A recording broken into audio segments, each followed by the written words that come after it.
하나님의 말씀 마태복음 16장 마태복음 16장 13절에서 20절까지 말씀 찾으신 줄 알고 마태복음 16장 13절에서 20절까지 말씀 우리 함께 합독하도록 하겠습니다. 예수께서 빌립보 가이사랴 지방에 이르러 제자들에게 물어 이르시되 사람들이 인자를 누구라 하느냐. 이르되 더러는 세례 요한, 더러는 엘리야, 어떤 이는 예레미야나 선지자 중에 하나이다. 이르시되 너희는 나를 누구라 하느냐. 시몬 베드로가 대답하여 이르되 주는 그리스도시요 살아계신 하나님의 아들이시니이다.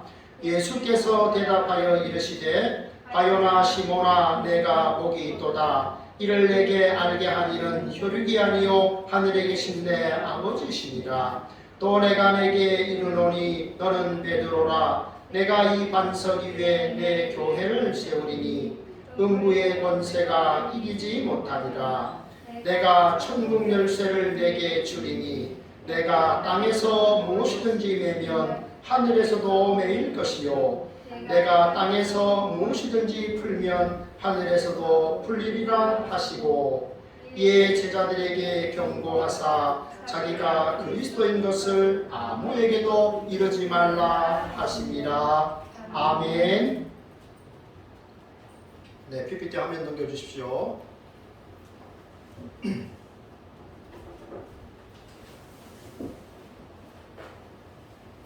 네, 오늘 우리 말씀의 제목을 같이 한번 읽어보겠습니다. 시작. 누가 복 있는 사람입니다. 한 번 더 외쳐봅니다. 나는 복 있는 사람입니다. 나는 복 있는 사람입니다. 아멘. 제가 대학에 다닐 때 벌써 30년도 더 지난 대학인데요. 학교 앞에 김밥집이 있었습니다. 그 김밥집 사장님의 성이 조씨였습니다. 조집사님이라고 우리가 늘 불렀죠. 그런데 그분을 지금까지도 30수년이 지났음에도 제가 그분을 기억하는 것은 그분의 아들 이름 때문입니다. 그분이 그 아들의 이름을 우신이라고 불렀습니다. 그래서 김밥집에서 김밥을 먹다가 가끔 그 아이를 보면 우신아, 저도 그렇게 불러본 적이 있습니다. 그 아이의 이름이 무엇입니까? 조우신입니다. 좋으신 하나님, 좋으신 하나님, 참 좋으신 나의 하나님. 제가요 그때 그 청년회 때였지만요, 이 집사님이 아들의 이름을 참 잘 지었다, 이런 생각이 들었습니다. 긴 시간이 지났지만 그 아들의 이름 때문에 그 조집사님을 제가 기억을 하고 있습니다. 여러분, 저는요 우리 하늘이를 가끔 생각하면서 하늘에 계신 아버지, 우리가 찬양을 부를 때요 그 주기도문 찬양을 부를 때 항상 하늘이 생각납니다. 그죠? 아버지가 어디 계신가? 하늘에 계신 우리 아버지. 그 자녀의 이름을 통해서 하나님의 영광, 주의 복음을 드러내려고 했던 그 조집사님의 그 모습, 이런 분들의 삶이 멋진 복 있는 사람이 아닌가, 이런 생각을 하게 되었습니다. 오늘 성경은 세 가지로 우리에게 말씀합니다. 복 있는 사람 어떤 사람인가? 첫째, 같이 읽겠습니다. 시작. 주 예수 그리스도를 고백한 사람. 아멘. 여러분, 예수님께서 제자들과 함께 지금 가이사랴 빌립보라고 하는 지역에 가셨는데요. 성경에는 빌립보 가이사랴라고 하지만 실제로 우리는 가이사랴 빌립보라는 말을 더 많이 합니다. 앞으로 써도 되고 뒤로 써도 되는데, 가이사랴는 로마 황제의 이름이고 빌립보는 유대의 분봉왕의 이름입니다. 그래서 이 분봉왕 빌립이 자기의 이름도 높이고 헤롯 왕에게도 아부하고자 그 지역의 이름을 가이사랴 빌립보라고 지은 것이죠. 이 도시는요, 이 홀몬산 밑에 있는 참 아주 로마라는 그 도시를 그대로 옮겨 놓은 듯한 아주 화려한 도시였습니다. 동시에 우상의 도시였죠. 구약 성경에 보면 바알신 숨겼던 것이 바로 저 지역입니다.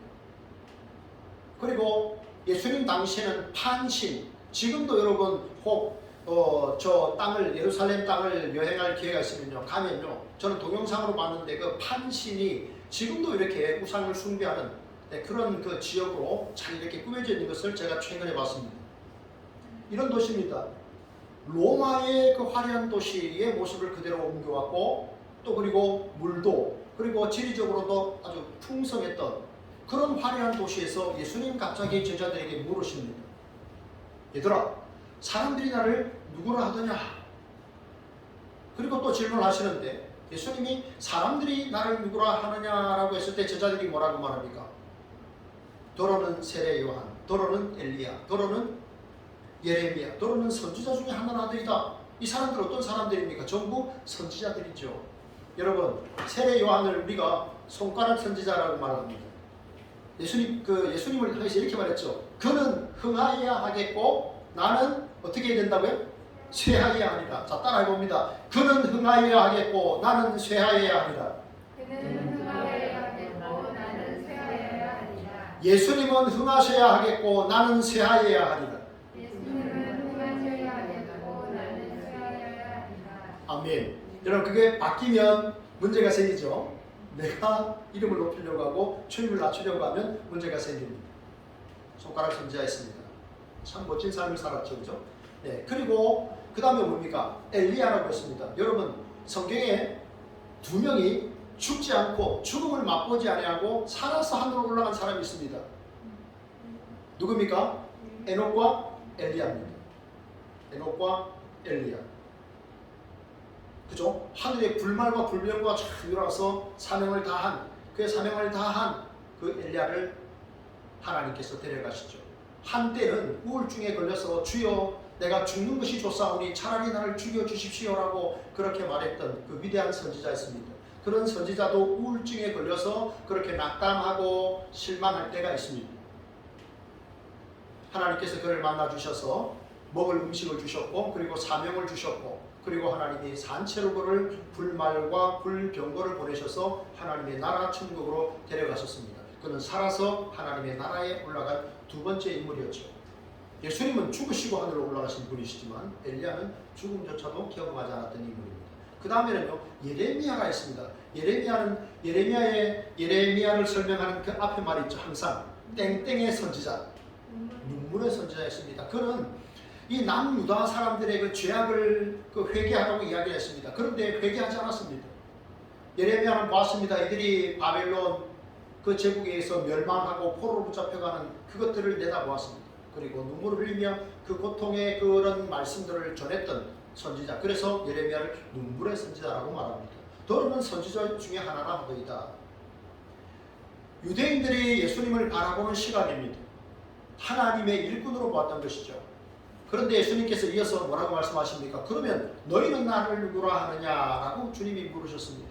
그러면 너희는 나를 누구라 하느냐? 그때에 베드로가 무슨 말씀을 합니까? 마태복음 16장 16절 우리가 이번 주간에 암송해야 할 말씀인데요. 주는 그리스도시요 하나님의 아들이십니다. 자, 다 같이 해볼까요? 주는 그리스도시요 살아계신 하나님의 아들이십니다. 여러분, 이것이 우리의 신앙 고백이 되셔야 됩니다. 자, 여러분 PPT 화면 한번 봐주십시오. 저 글자는요 신약 성경이 기록이 된 헬라어입니다. 헬라어. 저 그림은 무슨 그림일까요? 고하은 학생, 저 그림은 무슨 그림일까요? 물고기죠. 그렇습니다. 네, 우리가 교회 학교 예배를 드렸으면요 저와 우리 하은이나 요한이가 서로 많이 이야기를 했을 텐데 어른 예배니까 저건 물고기입니다. 물고기를 헬라어로 입투스라고 합니다. 그런데 여러분 입투스라는 저 말에 뜻이 있습니다. 한 글자가 의미가 있습니다. 앞에 거는요 이에수스입니다. 이에수스 크리스토스, 예수 그리스도라는 말입니다. 이에수스 크리스토스 때우 하나님의 휘오스 아들, 그 다음에 소텔 구세주라는 뜻입니다. 예수 그리스도 하나님의 아들 구세주라는 뜻의 앞글자를 따서 붙이면 입투스가 됩니다. 그래서 사람들은 로마의 군인들의 그런 감시나 또 이렇게 그들이 포박하러 올 때 도망을 쳐야 되니까 카타콤 그런 곳에 물고기 표시를 해놓습니다. 거기가 길이라는 겁니다. 그래서 뭐 우스갯소리로 어떤 사람이 카타콤에 들어가서 아직도 못 나오고 있다 그러는데 굴이 하도 많아가지고 네 그렇습니다. 피하는 것이죠. 은신처. 그래서 예수 그리스도 하나님의 아들 구세주십니다. 그런 고백을 한 겁니다. 오늘 베드로가 그런 고백을 했죠.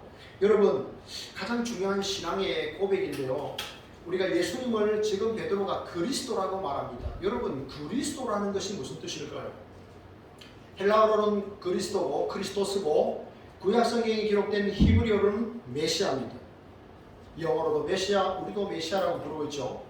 그 그리스도, 메시아라는 뜻이 무엇입니까? 왜 베드로는 예수님을 그리스도라고 불렀는가? 그리스도라는 말은 메시아라는 뜻인데 기름 부음을 받은 자라는 뜻입니다. 여러분 PPT 화면이 여러분의 눈에 좀 잘 보이시는가 모르겠습니다. 우리 하늘이가 맨 뒤에 앉아 있는데 좀 그림이 잘 보입니까? 혹시 세 사람이 보입니까? 네. 그리스도 기름 부음을 받은 자라는 건데 구약에 나오는 그 직분자 가운데 세 종류의 사람은 꼭 기름 부음을 받아서 직분을 취했습니다. 누구냐면 선지자입니다. 선지자. 그 다음에 제사장입니다. 그 다음에 왕입니다. 그들이 직분을 받을 때는 기름 부음을 받고 그 직분을 취했습니다. 그런데 베드로가 주는 그리스도시오라고 했습니다. 주님은 왕과 선지자와 제사장의 세 역할을 다 하시는 우리의 구세주라는 것입니다. 우리의 그리스도라는 겁니다. 그래서 주는 그리스도라고 말했습니다. 여러분 예수님이 왜 선지자가 되십니까? 구약의 선지자들은 어땠습니까? 저 산 위에서 누군가 한 사람이 여러 사람 앞에서 뭘 하는데 저 그림은요 산 위에서 하나님의 말씀을 전하는 모습입니다. 선지자들이 하는 일이 무엇입니까? 하나님의 말씀을 받아서 그 말씀을 대언하는 사람들입니다. 하나님이 나에게 이렇게 말씀하셨다라고 하면서 하나님의 말씀을 전하는 것이죠. 모세도 그랬고 엘리야도 그랬고 사무엘도 그랬습니다. 그리고 예수님이 마지막 선지자라고 말하는 거죠. 예수님은 하나님의 뜻을 물어서 말씀하시는 것이 아니라 예수님이 이런 말씀을 하셨어요. 나와 아버지는 하나이니라. 나를 본 자 아버지를 보았거늘 이라는 말씀하셨어요. 예수님은 성자 하나님이십니다. 그분의 말씀이 곧 성부의 말씀이시죠. 하나님의 말씀입니다. 그러니까 예수님이 하시는 그 말씀이 하나님의 말씀이요 거기에 길이 있고 진리가 있고 거기에 생명이 있습니다. 그래서 우리는 예수님을 마지막 선지자다 이렇게 말씀을 하죠. 그 다음에 제사장입니다. 제사장은 구약의 제사장은요 성막이 있습니다. 성막은요 총 300평입니다. 총 규모가 들어온 입구에서 끝까지 그 담장의 안에 그 땅이 300평입니다. 그런데 그 안에 지성소가 있고 성소가 있습니다. 30평, 15평. 성소, 그 다음에 지성소입니다. 그 다음에는 뜰이 있는데 거기서 죄를 지은 사람들이 가지고 온 그 짐승을 잡아 죽이는 그 일을 제사장 레위인들이 했습니다. 그래서 피의 제사를 하나님 앞에 드리는 겁니다. 사람이 자기가 죄를 지었는데 짐승에게 전가시킵니다. 자기의 죄를 전가시킵니다. 전가라는 말은 굴을 전자 굴을 가짜입니다. 내 죄가 굴러 이 짐승의 머리에 갔다는 것입니다. 그래서 그 짐승이 대신 죽는 겁니다. 그럼 피의 제사를 제사장이 계속해서 드렸습니다. 그 피는 단 한 번의 죄를 용서하기 때문에 제사장은 피의 제사를 계속 드려야지만 예수님은 당신의 무흠하신 그 피로 죄가 없으신 그 거룩한 그 피를 하나님 앞에 드리셔서 우리의 희생제물이 되셨습니다. 죽음이 없으면 피 흘림이 없은 즉 사함이 없다라고 했습니다. 피를 흘려야 되는데 누가 피를 흘립니까? 죄가 있는 사람이 다른 사람의 죄를 대신 죽어준다고 해서 사함을 받을 수가 없습니다. 그래서 하나님의 독생자께서 인간의 몸을 입고 이 땅에 오셔서 우리를 대신하여 화목제물이 되신 겁니다. 그래서 우리는 예수님을 대제사장이라고 말합니다. 그분은 우리를 위하여 단번에 그리고 영원히 우리의 죄를 사하셨습니다. 그리고 지금 부활 승천하신 주님은 우리를 위해 기도하고 계십니다. 그래서 예수님을 우리의 완전한 대제사장이라고 말하죠. 그 다음에 예수님은 왕이십니다. 여러분 우리는 예수님의 행적을 너무나 잘 압니다. 오병이어의 기적, 그렇죠? 여러분, 사람들은 그래서 예수님을 정치적인 메시아로 생각했던 겁니다. 저 사람이 로마의 압제에서 우리를 구원할 자라고 생각했습니다. 그러나 예수님은 그 일을 하기 오신 것이 아닙니다. 인자가 온 것은 잃어버린 자를 찾아 구원하려 함이라. 예수님은 우리를 구원하시기 위하여 하나님의 아들께서 이 땅에 오셨습니다. 예수님이 하신 모든 일들을 보면 왕으로서 하신 일들이 얼마나 많습니까? 여러분, 풍랑이는 그 갈릴리 호수, 잠잠하라 하니 잠잠했습니다. 죽은 자에게 나사로에 나오노라 라고 말씀하시니까 나왔습니다. 소녀가 죽었습니다. 다니다 쿰 소녀에 일어났습니다. 주님은 만왕의 왕이십니다. 천지 만물을 창조하신 그분께서 죽은 사람 나오라 못하시겠습니까? 물리를 못 고르시겠습니까? 그분은 만왕의 왕이십니다. 오늘도 주님은 우리를 위해서 싸워주십니다. 그분은 우리를 마귀의 그러한 공격으로부터 우리를 보호하시죠. 그래서 그분은 영원히 우리의 왕이십니다. 여러분, 우리가 예수 그리스도와 연합한 하나님의 자녀들은 예수 그리스도와 연합한 사람들인데, 나와 주님이 연합했다는 사실은요, 나도 예수님처럼, 만왕의 왕이신 예수님처럼 나도 대적과 싸워 이기는 겁니다. 죄와 싸워 이기는 삶을 사는 겁니다. 누구의 도움으로? 성령의 도움으로 내가 그 일을 하는 겁니다. 그리고 여러분, 예수님은 대제사장이라고 하셨는데, 대제사장이 하는 역할이 무엇입니까? 기도하는 것입니다. 이웃을 위해 기도하는 것입니다. 우리도 그 일을 하셔야 됩니다. 그 다음에 선지자는 말씀을 전파하는 자가 선지자입니다. 오늘 여러분, 저와 여러분이 하나님의 말씀을 전파해야 되는 사명이 있습니다. 예수 그리스도와 연합한 하나님의 백성들은 바로 그와 같은 사명들을 주를 힘입어 성령의 능력을 힘입어 그러한 삶을 살아가셔야 됩니다. 여러분, 여기 보면 내가 복이 있도다 라고 했습니다. 예수님께서 주는 그리스도시요 살아계신 하나님의 아들이십니다 라고 말할 때 베드로를 향해서 네가 복이 있도다 라고 말했습니다. 네가 하나님의 나라에 참여한 사람으로서, 네가 하나님의 나라를 누리는 사람으로서 말할 수 없는 큰 기쁨, 희락을 너가 누리게 된다, 그런 뜻입니다. 너에게 복이 있도다 라는 말은 바로 그런 뜻입니다. 여러분, 우리가 알아가야 되는 지식들이 얼마나 많습니까? 성경은 하나님을 아는 지식이라고 말합니다. 여러분께서 하나님을 바로 아시고 또 바르게 신앙 고백한 대로 바르게 삶을 살아셔서 하나님을 기쁘시게 하는 우리 예수 소망교회 믿음의 성도들 되시기를 축복합니다. 자, 둘째입니다. 둘째, 여러분 가사 읽어볼까요? 주님의 교회에 속하는 사람. 아멘. 자, 여러분 거기 18절을 한번 읽어주십시오. 18절 시작. 또 내가 내게 이르노니 너는 들으라. 내가 이 반석 위에 내 교회를 세우리니 음부의 권세가 이기지 못하리라. 아멘. 여러분,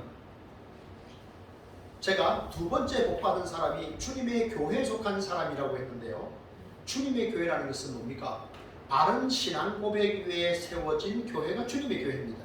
우리 노회 안에 주님의 교회라고 하는 교회가 정말 있습니다. 그 이름이 주님의 교회입니다. 우리는 예수 소망 교회지 않습니까? 그 교회는 주님의 교회입니다. 그런데 생각해보면 사실은 모든 교회가 주님의 교회입니다. 왜냐하면 주님이 주인 되시는 교회, 바른 신앙 고백 위에 세워진 모든 교회는 주님의 교회입니다. 여러분, 우리가 교회를 에클레시아라고 말합니다. 신약 성경이 기록된 헬라어로 교회를 에클레시아라고 말합니다. 잘 보십시오. 이 에클레시아는 무슨 뜻이냐면, 에크라는 말은 전치사입니다. 프롬이라는 뜻입니다. 뭐뭐로부터라는 뜻입니다. 그 다음에 클레시아라는 말은 클레오라고 하는 동사에서 왔는데, 클레오는 부르다라는 뜻입니다. 여러분, 영어에 콜이라는 단어 있죠. 영어 콜, 그죠? 콜, 예, 그렇습니다. 부르는 겁니다. 콜이 부르는 겁니다. 저기에서 나왔습니다. 예, 그래서 에크, 부터, 세상으로부터 클레오, 불려졌다는 것입니다. 부름을 받은 공동체라는 뜻입니다. 세상으로부터 부르심을 받은 공동체가 에클레시아입니다. 교회입니다. 우리가 세상에 하나님과 상관없이 살고 있다가 어느 날 주께서 우리를 불러주셨습니다. 놀라운 방법으로 사람을 통해 어떤 일들을 통해서 세상으로부터 우리를 부르셨습니다. 그게 바로 교회입니다. 하나님으로부터 부름을 받은 사람들의 모임, 그게 바로 교회입니다. 그러니까 저와 여러분이 교회인 거예요. 우리는 교회, 예수님 만나요. 우리는 교회입니다. 우리 몇 년 전에 우리 주일학교 할 때 우리는 교회 그랬잖아요. 우리 자신이 교회인 거예요. 알죠? 그래서 예배당은 이 건물을 예배당이라고 말하잖아요. 그런데 통상 그냥 교회라고 말하는데 그렇습니다. 여러분, 교회는 바른 신앙 고백 위에 세워진 교회가 바로 교회입니다. 이단들이 많이 있죠. 이단들이 많이 있습니다. 하나님의 교회. 안상홍을 아버지 하나님이라고 불렀는데 어느 날 안상홍이라는 사람이 죽었습니다. 그래서 경남 양산에 묻히게 되었죠. 그 무덤을 제가 자세히 봤습니다. 묘비도 자세히 봤는데 아버지 하나님이라는 말은 묘비에 없었습니다. 어머니 하나님 장길자라고 말합니다. 그 어머니 하나님이 죽으면 어떻게 되나 그런 질문을 그 사람들에게 하고 싶었습니다. 어머니 하나님을 믿습니다. 장길자. 네, 그렇습니다. 많은 이단들이 있죠. 내가 보혜사요. 내가 예수요. 그런 사람들이 한국에 대단히 많습니다. 듣기로는 저 지리산에 가면 한 200명 정도 그런 사람들이 있다고 스스로 자칭 보혜사라고. 다 가짜입니다. 다 거짓입니다. 왜냐하면 주님이 재림하시면 놀라운 일들이 벌어져야 됩니다. 새 하늘과 새 땅이 임해야 됩니다. 그런데 여전히 우리는 불의와 죄악 가운데 우리가 살고 있습니다. 그 말은 무엇입니까? 아직 주님이 재림하지 않으셨다는 겁니다. 잘 모르면 넘어갈 수 있습니다. 여러분, 그래서 교회라는 것은요, 이런 어떤 뭐랄까요, 우리는 대학 다닐 때 서클이라는 말을 많이 하지 않았습니까? 그죠? 어느 서클, 요즘 동아리 이렇게 하는데 신앙 고백이 없으면 그것은 그냥 하나의 동아리밖에 안 되는 거예요. 사람들의 친교 모임밖에 안 되는 거예요. 등산 모임, 뭐 그런 모임밖에 안 되는 것이죠. 그래서 교회는 반드시 바른 신앙 고백 위에 세워진 공동체, 그 무리를 우리는 교회라고 합니다. 여러분, 천주교에서는요, 베드로를 어떻게 합니까? 베드로를 일대 교황이라고 말하죠. 그리고 지금도 바티칸에서 교황이 세계를 다스린다, 그렇게 가르치지만 전혀 그렇지 못합니다. 여러분, 예수님께서 너는 베드로라, 내가 이 반석 위에 교회를 세우리라 라고 했는데요, 이 헬라어를 자세히 보면 이것은요, 남성 명사가 아닙니다. 그러니까 베드로를 통해서 교회를 세우겠다는 말이 아니라 베드로가 고백한 바른 신앙 고백, 주는 그리스도시요 살아계신 하나님의 아들이십니다라고 하는 이 신앙 고백을 믿고 이 신앙 고백을 한 사람들을, 이 고백을 터전으로 해서 주님의 교회를 이 땅에서 세우시겠다는 겁니다. 주님은 지금도 주님의 교회를 통하여 하나님의 사람들을 구원해내기를 원하시는 것이죠. 바른 신앙 고백이 그래서 이렇게 중요합니다. 여러분, 베드로는 어떤 사람입니까? 오늘 성경에 보면 우리가 읽지 않았던 그 9절 23절에 가보면 예수님으로부터 사탄아 내 뒤로 물러가라, 네가 사람의 일만 생각하고 하나님의 일을 생각하지 아니하는도다. 조금 전에 베드로가 예수님으로부터 칭찬을 받았습니다. 주는 그리스도시요 살아계신 하나님의 아들이십니다라고 말할 때 주님이 뭐라고 말씀하십니까? 바요나 시모나, 너에게 이것을 알게 하신 이는 하늘에 계신 내 아버지라. 그렇게 말합니다. 하늘에 계신 우리 아버지께서 알게 하셨다고 해서 이렇게 칭찬을 받았습니다. 그런데 곧 이어서 사탄아 물러가라, 네가 사람의 일을 생각하고 하나님의 일을 생각하지 아니하는도다라고 주님이 베드로를 책망하셨지요. 베드로의 바른 신앙 고백, 그것을 통해서 교회가 세워집니다. 그러나 베드로가 교회의 머리가 될 수가 없습니다. 그는 주님이 이제 십자가에 달리시기 전에 고통받는 그 상황에서 무려 3번 예수님을 부인합니다. 네가 다구기 전에 나를 3번 부인하리라. 예수님을 심지어 저주하며 부인했습니다. 인간은 이렇게 연약합니다. 누구나 연약합니다. 하나님이 성령께서 붙들지 아니하시면 우리는 죄 가운데 쉽게 넘어집니다.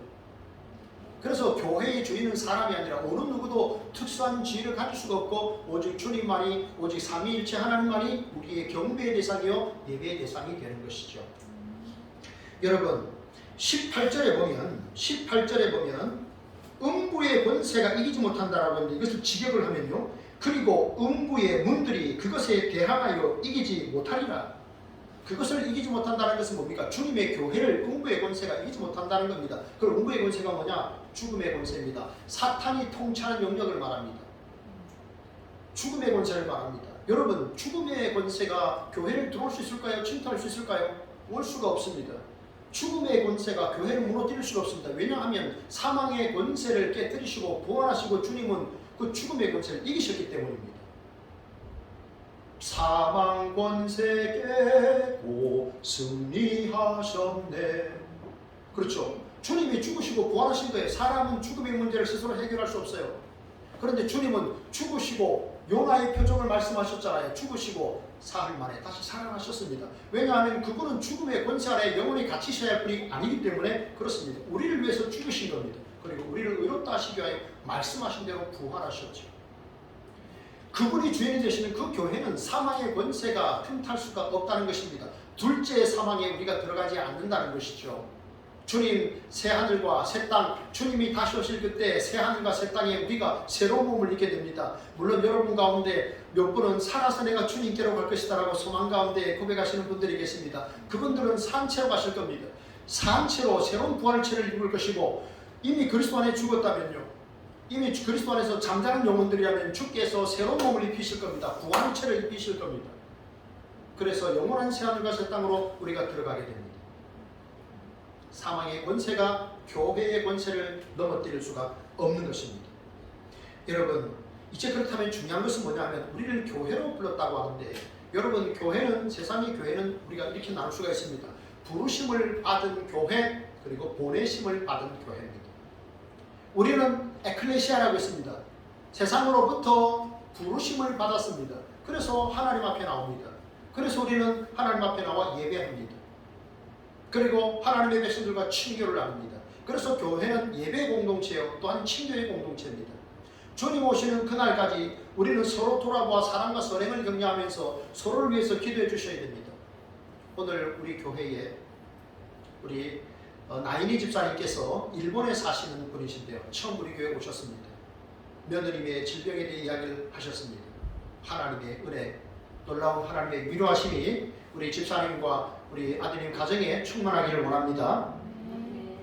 하나님께서 또 놀라운 치유의 역사를 주님 앞에 예배하며 주의 긍휼하심을 구하는 우리 나은이 집사님에게 부어주시기를 원합니다. 우리 교회는, 우리 공동체는요, 서로를 돌아보시면서 기도하셔야 됩니다. 서로를 돌아보면서 아파하고 축복하고 기도하는 공동체가 바로 부르심을 받은 공동체입니다. 부르심을 받은 교회, 우리가 이 부르심을 받은 교회의 사명을 잘 감당하려면 여러분 이렇게 사셔야 됩니다. 우리의 생활 논리입니다. 우리의 생활 논리는 다음과 같아. 하나님 중심, 성경 중심, 교회 중심입니다. 늘 우리의 삶은 하나님 중심으로 가 계셔야 됩니다. 그 다음에는 성경 중심. 하나님 중심, 어떻게 생각하면 굉장히 어렵죠. 그런데 성경 중심이라고 하면 뭔가 분명히 선명하게 다가옵니다. 그렇죠? 성경을 통해서. 여러분 요즘 잠언을 잘 읽고 계십니까? 잘 읽으시기 바랍니다. 네 아들아, 나의 말을 경청하라. 네가 이 말씀을 지킬 때 네가 왕 앞에 설 것이요 천한 앞에 서지 아니하리라. 주님께서 자기의 능숙한 자에게 대해서도 말씀하셨지만 하나님의 말씀을 귀히 여기고 그 말씀을 따르는 사람에게 주시는 복이에요. 그래서 우리는 하나님 중심으로, 성경 중심으로 살아야 됩니다. 그리고 눈에 보이는 교회가 있습니다. 하나님께서 오늘날 가난한 성도가 많다고 하잖아요. 가난한, 안 나가. 네, 예수님 믿긴 한데 안 나가. 네, 그런 분들이요 200만에 이른다 이런 말도 있습니다. 안 나가시는 거죠.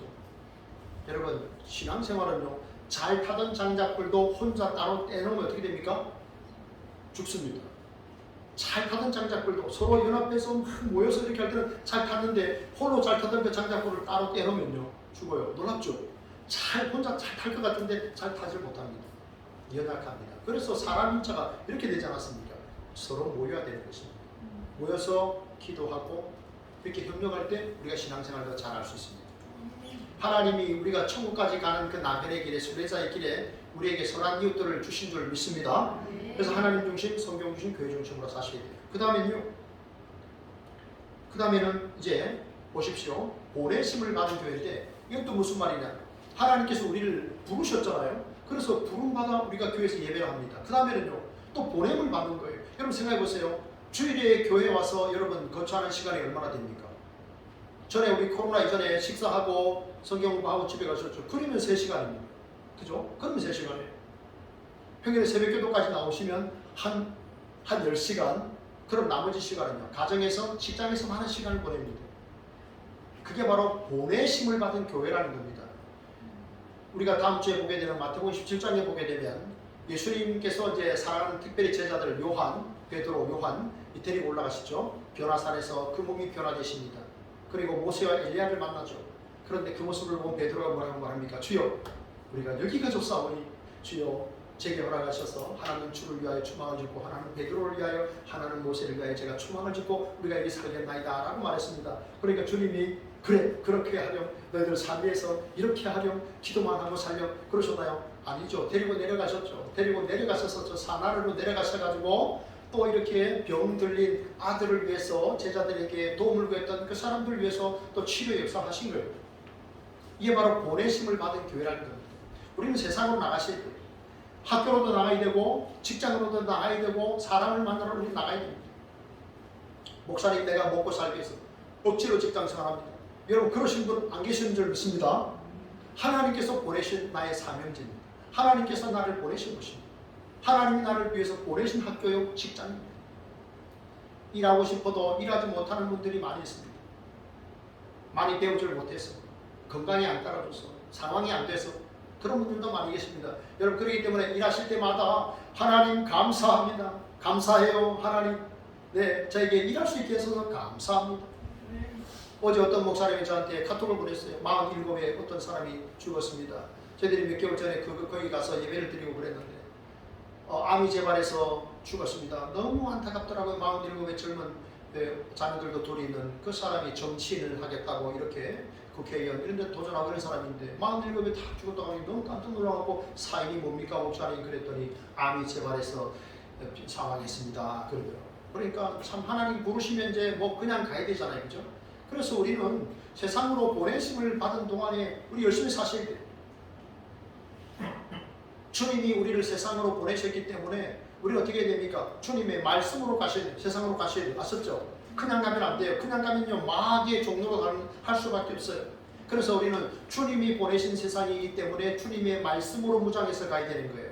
그 다음에 주님의 마음을 품고 가셔야 됩니다. 주님의 성령으로 가셔야 되는 거예요. 이런 마음이 충만해야 우리가 세상에 보내심을 받은 교회 사명을 감당할 수 있어요. 이것이 없으면 안 되는 거예요. 여러분 우리 군대 갔다 오신 분들 여러분 계시잖아요.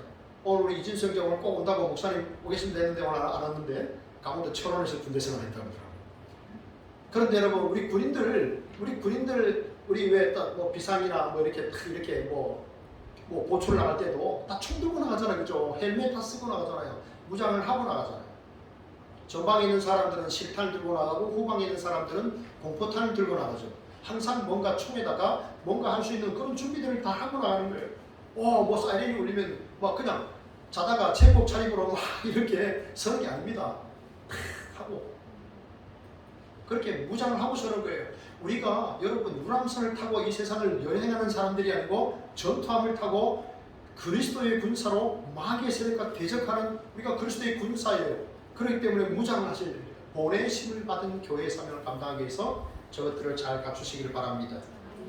그래서 우리가 주님 앞에 섰을 때 꼭 칭찬 듣는 우리 예수 소망교회 믿음의 가족들 되시기를 축복합니다. 셋째입니다. 같이 읽겠습니다. 시작. 주님께 사명을 받은 사람. 자, 여기 19절에 보면요. 내가 천국 열쇠를 내게 주리니 내가 땅에서 무엇이든지 매면 하늘에서 매일 것이요 내가 땅에서 무엇이든지 풀면 하늘에서도 풀리리라. 여기에 열쇠 이야기가 나옵니다. 여러분 사람들이 장가가고 시집가려면 뭐 있어야 됩니까? 열쇠 있어야 되죠. 맞습니까? 최진영 지사님하고 이렇게 되시는데 네, 아들 장가 보내실 때 열쇠 몇 개 준비를 해야 될 것 같습니다. 무슨 열쇠입니까? 뭐 집 열쇠, 뭐 자동차 열쇠 뭐 이런 얘기 하잖아요. 주님도 오늘 열쇠 얘기를 하셨어요. 하나님의 사명을 받은 사람들, 그 사람들에게 주님이 뭘 주셨습니까? 열쇠를 주셨다. 어떤 열쇠입니까? 천국 열쇠예요. 천국 열쇠. 이건요 구약의 청지기의 개념인데 여러분 청지기가 창고 문을 키를 가지고 있습니다. 그 문을 여는 거예요. 그런데 여러분 청지기가 창고의 문을 자기 마음대로 엽니까? 아니지요. 청지기는 주인의 명을 따라서 열고 닫는 거예요. 예수님께서 제자들에게 내가 천국 열쇠를 너에게 주겠다라고 했습니다. 그래서 땅에서도 매면 하늘에서도 매고 땅에서 풀리면 하늘에서도 이렇게 풀리게 되는 거다.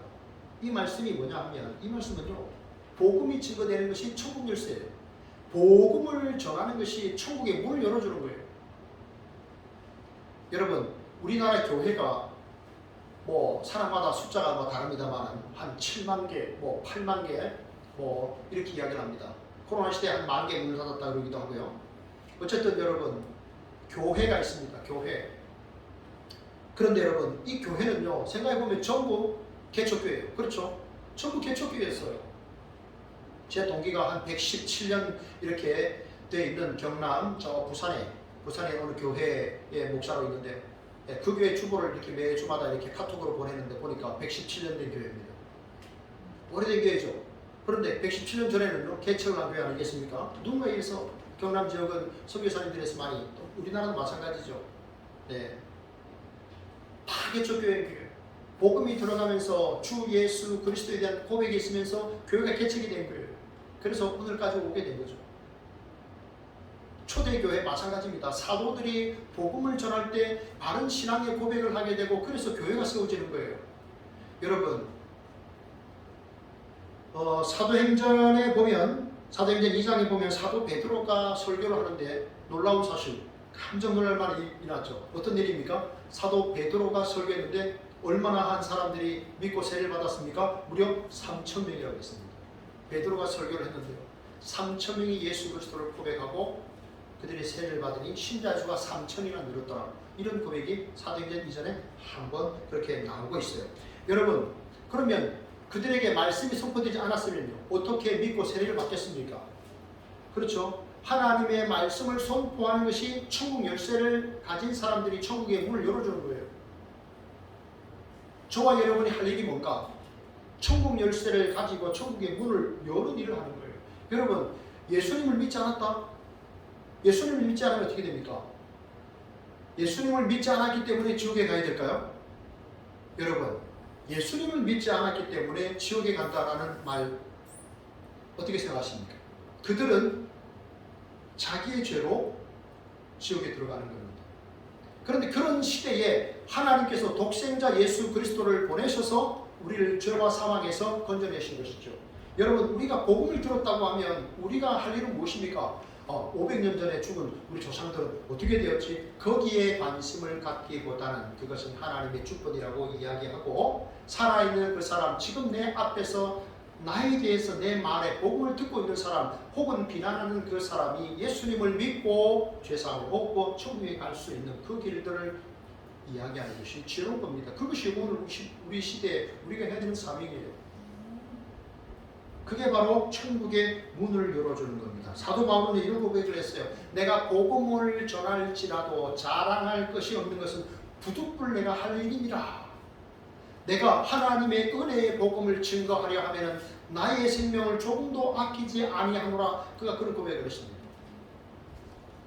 사람들은 그를 만류했지만 예루살렘에 가면 당신은 포박이 됩니다. 그럼에도 내가 은혜의 복음을 증거하려 하면 나의 생명을 조금도 아끼지 아니하노라. 그런 고백으로 일생을 살았습니다.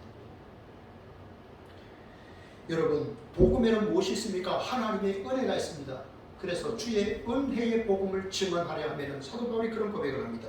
여러분, 그렇다면 전도는 언제 해야 될까요? 여러분, 전도는 언제 해야 될까요? 여러분, 전도에도 때가 있다는 사실을 여러분 믿으십니까? 여러분, 공부에 때가 있다고 말하죠. 뭐 할 때 때가 있다고 말하잖아요. 여러분, 전도는 언제 해야 될까요? 지금 해야 됩니다. 황금도 귀하고 소금도 귀하지만 지금이 더 귀하다고 그래요. 그죠? 지금 전도해야 돼요. 그리고 여러분, 내가 살아있을 때 전도해야 됩니다. 내가 죽고 난 다음에 전도할 수 없잖아요. 그리고 상대방이 죽기 전에 해야 돼요. 그렇죠? 상대방이 죽고 난 다음에는 전도할 수가 없어요. 그래서 언제 해야 됩니까? 지금 우리가 전도를 해야 됩니다. 그리고요, 주님 오시기 전에, 주님 오시면 끝이에요. 초림의 주로 오신 예수 그리스도는 우리의 구원자로 이 땅에 인간의 몸을 입고 오셨습니다. 그러나 재림의 주는 하나님의 아들 예수 그리스도, 재림의 주는 이 땅에 심판주로 오십니다. 오실 때 그 모습이 너무나 차원이 다를 거예요. 인간의 모습으로 마구간에 태어난 그 아들, 하나님의 아들 예수 그리스도, 우리를 구원하시게 하여 인간이 되셔야 했던, 그래야 구원의 성취가 가능하기 때문에 아기로 오신 그분, 처녀 몸에서 태어나신 예수 그리스도, 초림의 주는 그렇게 초라하게 오셨지만 재림의 주는 영광스러운 주님으로 오십니다. 그 후로는 구원의 길이 더 이상 없습니다. 더 이상 전도할 수가 없고 끝입니다. 그렇기 때문에 주님 오시기 전에 여러분 복음을 우리가 전해야 됩니다. 여러분 제가요 오늘은 여러분에게 기도 제목을 좀 적어내십시오 했는데 이제 9월 첫 주에는 여러분 전도하고 싶은 명단을 적어내라고 할 겁니다. 여러분 제가 왜 이렇게 하냐면 우리가 대학에 갈 때 학력고사 옛날에 보셨죠? 수능시험 보셨잖아요. 그런데 내가 이 대학에 가겠습니다. 목표를 세우고 공부를 하는 사람과 점수 나오는 대로 가겠습니다 하는 사람은요 그 결과가 다르겠죠. 당연히 다르겠죠. 내가 원하는 대학을 알아보고 거기에 맞는 공부를 하지 점수 나오는 대로 가겠습니다. 결과가 다른 거예요. 그죠? 그래서 여러분 선택을 하셔야 되고 집중을 해야 되는 거예요. 어떤 영혼을 위해서 기도해 주십시오. 제가 우리 나인이 집사님께서 말씀하셨을 때 제가 며느님 이름을 다 적었습니다. 구체적으로 기도하는 거예요. 그분의 질병의 회복을 구체적으로 기도하는 거죠. 사람의 이름을 넣어놓고 우리가 구체적으로 하는 것입니다. 선택과 집중인 것이죠. 암탉이 병아리를 다 이렇게 품듯이 그 영혼을 위해서 기도할 때 하나님께서 일하실 줄로 믿습니다. 제가요 지난 금요일 기도 시간에 우리 최재현 집사님이 기도를 마치고 저에게 하나의 편지를 주셨는데 집사님 집에 온 편지였습니다. 알고 보니까 그 내용을 보니까 영문리에 있는 어떤 아파트에 사는 어떤 분이 강모 씨라는 분이 편지를 보냈는데 친필로 보냈는데 그 내용은 뭐냐면 하나님의 교회 이단에 관한 그런 것이었습니다. 여기 와서 보십시오. 자기 실명도 쓰고 자기의 집 주소도 정확히 쓰고 편지를 보낸 거예요. 제가 어제 전화하다 보니까 또 여기 어떤 빌라에 또 그게 있었어요. 여러 사람에게 막 보내는 거예요. 이단들이 지금 그렇게 열정을 다해서 자기 이단들의 사상을 전도하고 있는 거예요. 우표를 붙이니까 340원인가요? 그 돈이 또 찍혔어요. 네, 이렇게 하고 있습니다. 건전한 복음을 아는 오직 예수 그리스도만이 주가 되시고 예수님만이 그리스도가 된다고 바른 신앙을 고백하는 우리는 오늘 어떻게 생명을 나눠주고 있느냐 하는 겁니다. 여러분 이 부분은 세계적인 전도자인데요. 세계적인 전도자 D.L. 무디라는 분입니다. 네, 보통 D자를 대문자로 쓰는데 소문자로 바꿔놓으셨군요. D.L. 무디라는 분인데 저분이 세계에서 가장 많은 그 전도에 영향을 끼쳤던 분인데요. 저분의 삶의 목표가 뭐냐 하면 나는 하루에 한 사람에게 전도한다. 이것이 저분의 일생의 삶의 원칙이었습니다. 나는 하루에 한 사람에게 전도한다. 그 어느 날 이 무디가 잠을 자는데 자기 전에 딱 생각해보니까 오늘은 아무에게도 예수님에 대한 이야기를 안 한 거예요. 그래서 그 밤에 다시 옷을 입고 거리 나갔는데 저 앞에 술 취한 술주정뱅이가 걸어가고 있는 거예요. 누가 받아 알죠? 갈짓자 걸음을 하는 사람들은. 그래서 그 사람 옆에 가서 예수님을 아십니까? 이렇게 큰 소리를 썼대요. 그랬더니 술 취한 사람이 화를 아주 시에도 확 내니까 무디가 겁나가지고 그냥 집으로 들어왔답니다. 그래도 말했잖아요. 그죠? 예수님을 아십니까? 말했잖아요. 그런데 3개월 후에 이 남자가 무디를 찾아왔답니다. 그리고 하는 말이 내가 그날 술 취해서 길을 가는데 당신이 예수님을 아십니까? 라고 큰 소리를 쳤는데 그게 내 내리에서 떠나지 않았습니다. 내가 예수를 믿기로 작정했습니다. 제가 어제요, 우리 토요일 날 항상 이제 둘이 보통 전도를 하잖아요. 그런데 이제 전도를 하고 난 다음에 아침에 오전 좀 일찍 했습니다. 그리고 이제 오후에 설교 준비를 하다 보니까 늘 가서 기도해주는 할머니가 한 분 계셨는데, 저 등전 식구 할머니 계셨는데, 제가 그날은 딱 갔을 때 그분이 자리에 앉았어요. 보통 가면 그분 자리에 앉고 내가 기도를 하는데, 그날은 못하고 온 거예요, 어제는. 그래서 기억이 났어요. 그래서 전화를 드렸죠. 전화를 드려가지고, 제가 예수 소망교회 이종옥입니다. 그랬더니, 목사님 어쩐 일이냐 그래서, 어머니 제가 오늘 가게 갔는데 기도를 못 해드리고 와가지고 전화로 기도해 드리려고 합니다. 그랬더니, 아이고 목사님 난 불교 신자예요. 괜찮아요. 그래서 바로 기도했죠. 그분은 제일 소중한 게 뭐냐라고 하니까 내 목숨이 제일 소중합니다라고 했거든요. 그래서 제가 예수의 생명, 영원한 생명을 얻는 우리 어머니가 되게 하옵소서 그렇게 짧게 기도하고 예수님 이름으로 기도합니다. 아멘 하고 기도를 했어요. 짧게 기도를 했습니다. 여러분, 우리가 이 전도할 수 있는 참 많은 도구들이 있잖아요. 그죠? 네, 도구들이 참 많습니다. 여러분, 나는 짧게 한마디 했습니다. 나는 짧게 해요. 예수님을 아시오? 짧게 한마디 할 수도 있어요. 짧게 동영상을 보낼 수도 있고요. 칼럼을 보낼 수도 있고 나는 뭐 크게 한 게 없어요. 그런데 뭡니까? 하나님이 하시는 거예요. 그렇죠. 사람을 변화시키는 일은요, 사람이 할 수 없습니다. 여러분, 목사의 설교로 사람이 변화될까요? 나의 어떤 언변으로, 내가 전한 무엇으로 사람이 변할까요? 여러분, 천만의 말씀이요. 사람은 그렇게 변하지 않습니다. 누가 변하게 하십니까? 성령님께서 그 말씀을 통해서 성령이 그분의 마음을 어루만지고 변화시키는 거예요. 우리는 뭡니까? 축복의 통로예요. 그 일을 전하는 거예요. 놀라운 하나님의 말씀의 능력은 하나님이 하시는 줄 믿습니다. 말씀을 맺습니다. 여러분, 누가 복 있는 사람입니까? 셋째, 세 가지 한번 해볼까요? 첫째, 주 예수 그리스도를 고백한 사람. 둘째, 주님의 교회에 속한 사람. 셋째, 주님의 사명을 받은 사람. 네, 이런 사람, 복 있는 사람 되시고, 여러분이 복 있는 사람 되시고, 그래서 복 있는 삶을 사셔서 많은 사람들을 영원한 생명으로 인도하시는 복된 삶 살기를 주님의 이름으로 축복합니다. 하나님 감사합니다. 오늘도 코로나 상황 속에서도 복된 주일 우리에게 허락하시고 이렇게 함께 하나님 앞에 나와 예배할 수 있는 믿음과 건강을 먹여 주시니 감사합니다. 하나님, 2000년 전에 이 땅에 오신 예수, 그분을 우리가 주와 그리스도로 믿을 수 있도록 은혜를 내려주신 것 감사합니다. 일평생 주 예수 그리스도를 고백하며 주님을 닮아 주께 영광 돌리며 주님 앞에 서는 날 잘하였도다 착하고 충성된 종아 칭찬받고 상을 얻는 우리 예수 성화교회 모든 믿음의 가족들이 될 수 있도록 은혜를 베풀어 주옵소서. 특별히 하나님, 오늘 이렇게 방문하신 우리 나인이 집사님을 위로하여 주시고, 하나님께서 우리 집사님의 마음에 큰 은혜를 부어주시고, 사랑하는 며느님을 위하여서 하나님 늘 기도하실 때 놀라운 치유와 회복의 역사, 사람은 할 수 없으나 하나님이 하시는 그 크고 놀라우신 은혜를 경험할 수 있도록 인도하여 주옵소서. 예수님 이름으로 감사하며 기도합니다. 아멘. 찬송가 500장 찬송하시면서 봉헌하겠습니다. 500장입니다.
복음